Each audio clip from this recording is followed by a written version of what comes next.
مسلمان کو اس کے دین سے ہٹانے کے لیے ان کے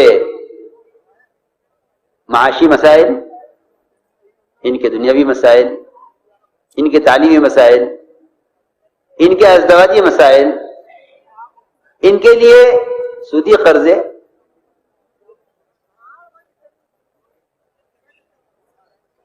یہ ہر قسم کی سہولت لے کر باطل ہر وقت تیار ہے آپ کے مطالبے کے بغیر، آپ کے مطالبے کے بغیر باطل مان لے کر آپ کے سامنے ہے کہ لیجئے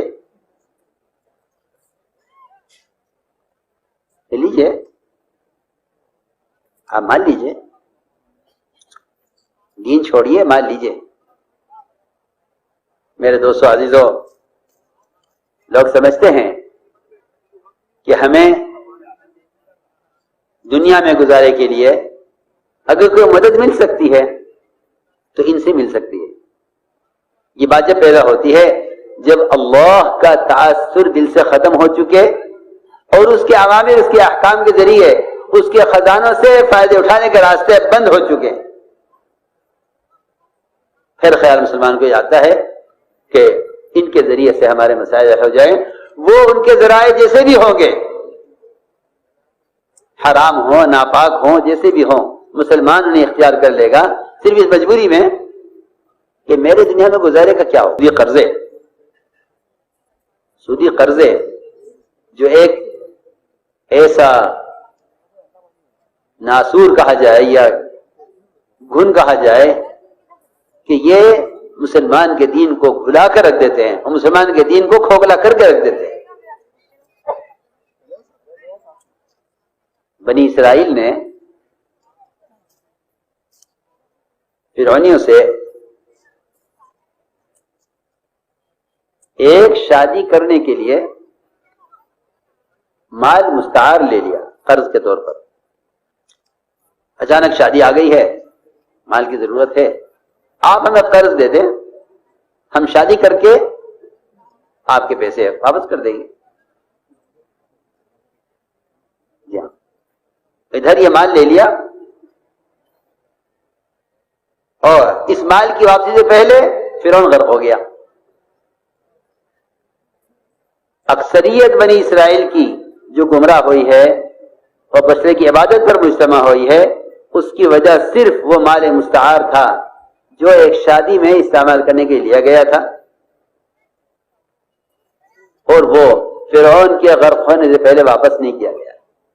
جب وہ مال اس بار رہ گیا بنی اسرائیل کے پاس تو سامری نے کہا کہ لاؤ یہ مال جمع کرو، میں تمہارے لیے ایک معبود بنا دیتا ہوں۔ اللہ اکبر!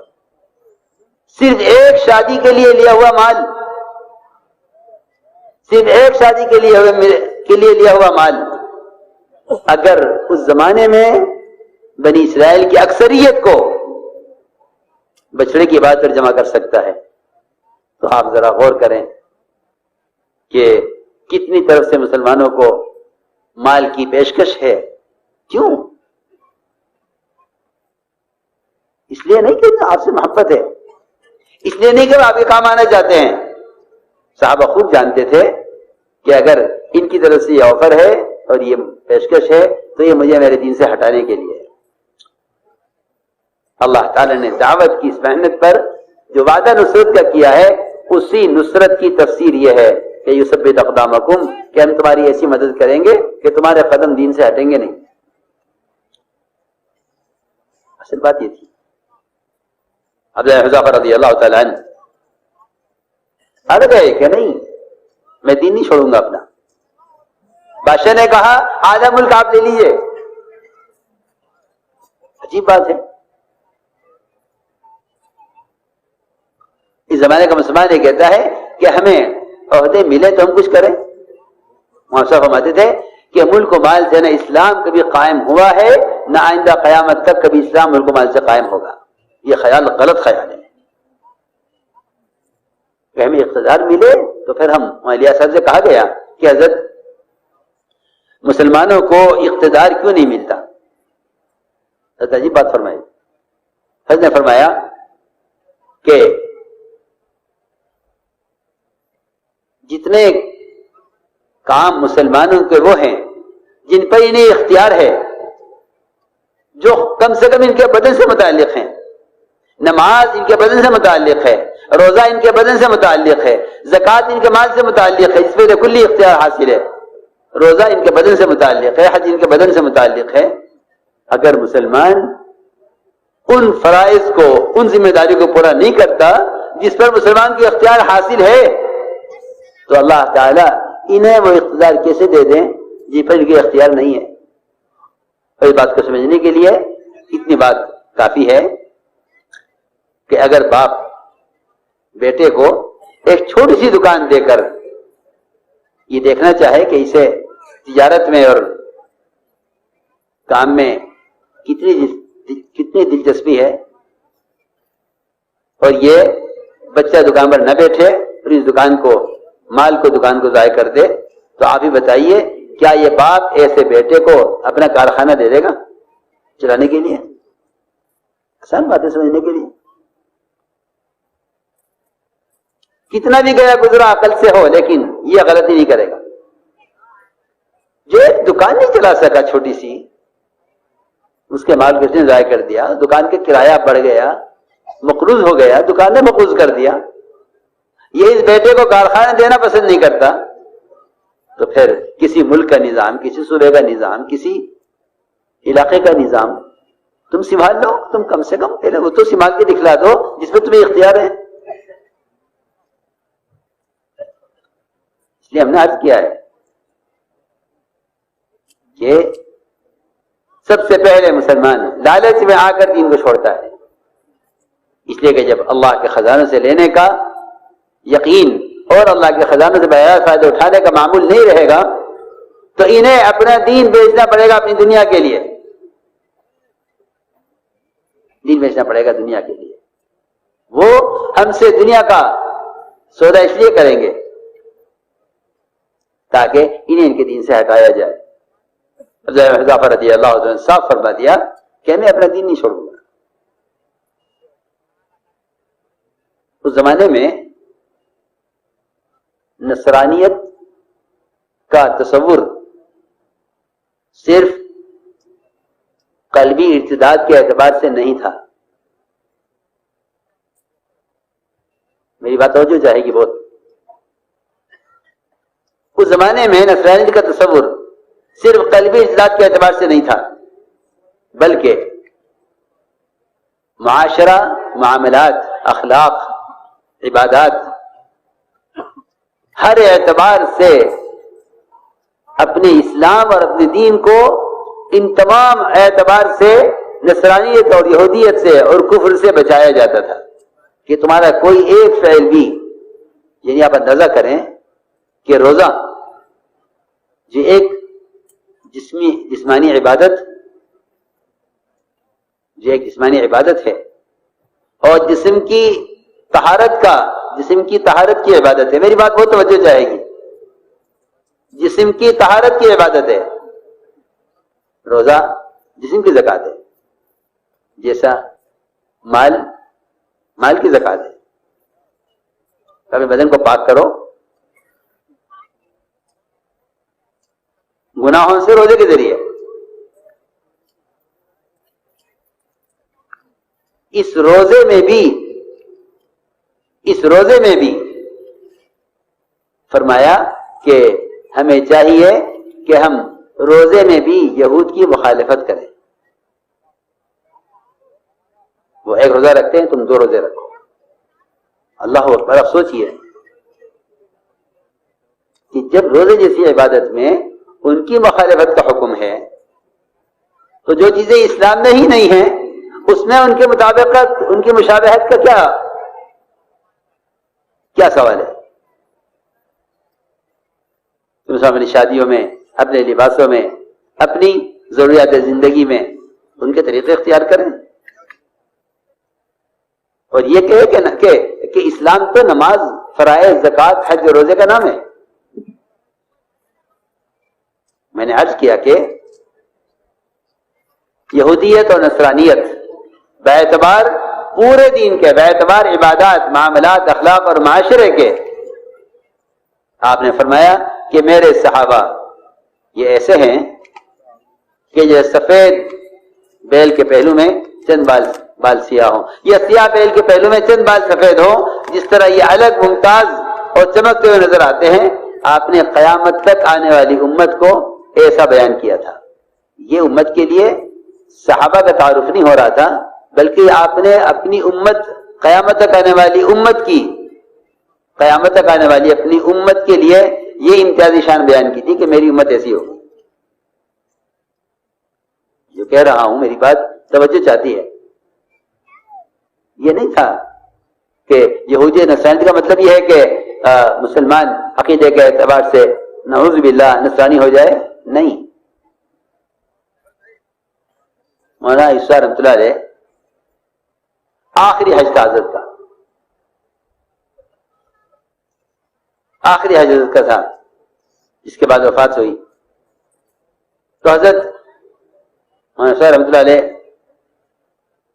ملتزم کی طرف جھپٹ کر آگے بڑھے بیت اللہ میں۔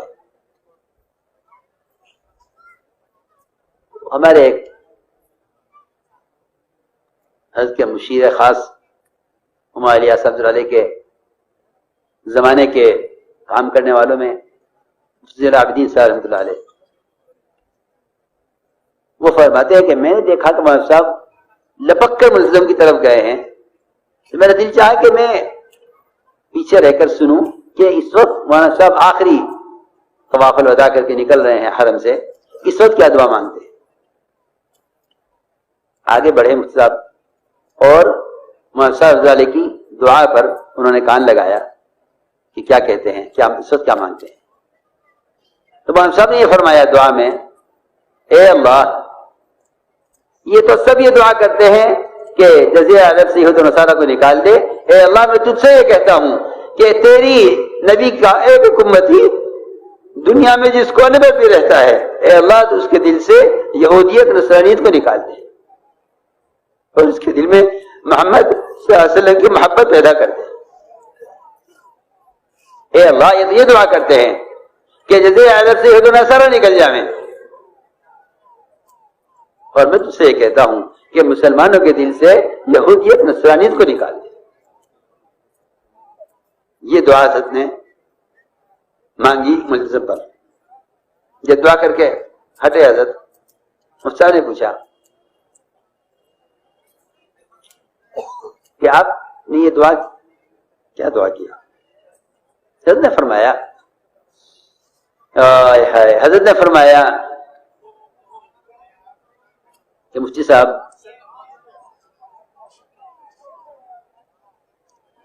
یہ عرب یوں خوش ہیں کہ یہود و نصارہ یہاں داخل نہیں ہو سکتے، اور وہ یوں خوش ہیں کہ اگر ہم یہاں داخل نہ ہو سکیں تو کیا بات ہے، ہمیں کوئی داخل ہونے کا شوق نہیں ہے، ہم نے ان کے معاشرے میں، ان کے شادیوں میں، ان کے لباسوں میں، ان کے طریقوں میں، ان کے کھانے کمانے میں، ان کے عیش و آرام میں ہم نے یہودیت انسان کو داخل کر دیا ہے، ہمیں اس کی پرواہ نہیں کہ ہم یہاں داخل ہوتے نہیں ہوتے۔ یہ حضرت جواب دیا، ہم ان کو اندر سے بدل چکے ہیں، ہمیں اس کی پرواہ نہیں ہے کہ ہم یہاں داخل ہوں یا نہ ہوں۔ ہمارا جو یہاں داخل سے مقصد تھا وہ پورا ہو گیا کہ ہم نے ان کی شادیوں میں، ان کی تجارتوں میں، ان کے لباسوں میں، ان کی شکلوں میں، ان کے تمام تعلیم اور تعلم میں، ان کی زندگی کے تمام شعبوں میں ہم نے اپنے طریقے ایسے رائج کر دیے ہیں جو ان کے اندر ایسے پیوست ہو گئے ہیں کہ یہ ان طریقوں کے بغیر اب زندگی گزارنے کا بھی تصور نہیں کر سکتے، ہم نے ان کو ایسا کر دیا ہے۔ یہ مجھے عرض کرنا تھا۔ تو میں نے میرے دوستوں عزیزوں، بادشاہ نے کہا کہ میں تمہیں دعوت دیتا ہوں یہودیت کہ نصرانی ہو جاؤ، تو میں کہ نہیں، میں نصرانی قبول نہیں کروں گا۔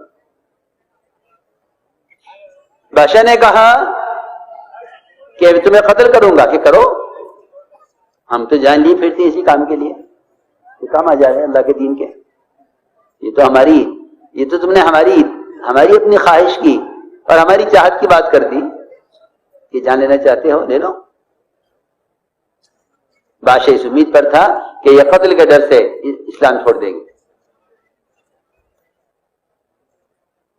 بادشاہ نے کہا کہ میں تمہیں قتل کرو. ان کے سامنے قیدیوں کو گرم پانی میں جلایا گیا. 2 مسلمان قیدی ان کے سامنے جلائے گئے، یہ دیکھ رہے تھے. بادشاہ نے کہا ان کو بھی ڈالو دیگ میں. یہ رونے لگے. بادشاہ یہ سمجھا کہ شاید گھبرا گئے ہیں. بادشاہ نے کہا کہ کیوں، اب کیا چاہتے ہو؟ کہ میں رونے کا مقصد کی وجہ یہ نہیں ہے کہ مجھے جلایا جائے گا، میں رونے کی وجہ یہ ہے کہ میں اللہ کے سامنے ایک جان پیش کرتے ہوئے ڈر رہا ہوں. کاش میرے پاس میری بدن کے بالوں کے بقدر جانیں ہوتی، میں ایک ایک جان اللہ کے لیے اس دیگ میں ڈالتا. آپ اندازہ کریں، ہم اپنی تجارت کے لیے، اپنی ملازمت کے لیے، اپنی ضروریات زندگی کے لیے غیروں کے سامنے کتنا رسوا ہوتے ہیں، کتنے خوشامد کرتے ہیں. وہاں اللہ کے سامنے جان دینے کے لیے رو رہا ہے کہ اے اللہ، ایک جان تیرے سامنے پیش کرتے ہوئے شرم آتی ہے. کاش میرے پاس میرے بدن کے بالوں کے بقدر جانیں ہوتی، میں ایک ایک جان تیرے لیے ایک ایک جان اس دیگ میں ڈال. میرے دوستو عزیزوں، ایک تو یہ قصے بیان کرنے کے لیے رہ جائیں، وہ بھی کبھی کوئی بیان کر دے یا کبھی کتاب میں پڑھ لیں. ایک یہ ہے کہ اس کی کہیں کوئی حقیقت نظر آئے. یاد رکھو، کسی بھی عمل کے، کسی بھی مدد کی حقیقت کا تعلق محض ایمان سے ہے. وہ محض ایمان سے ہے.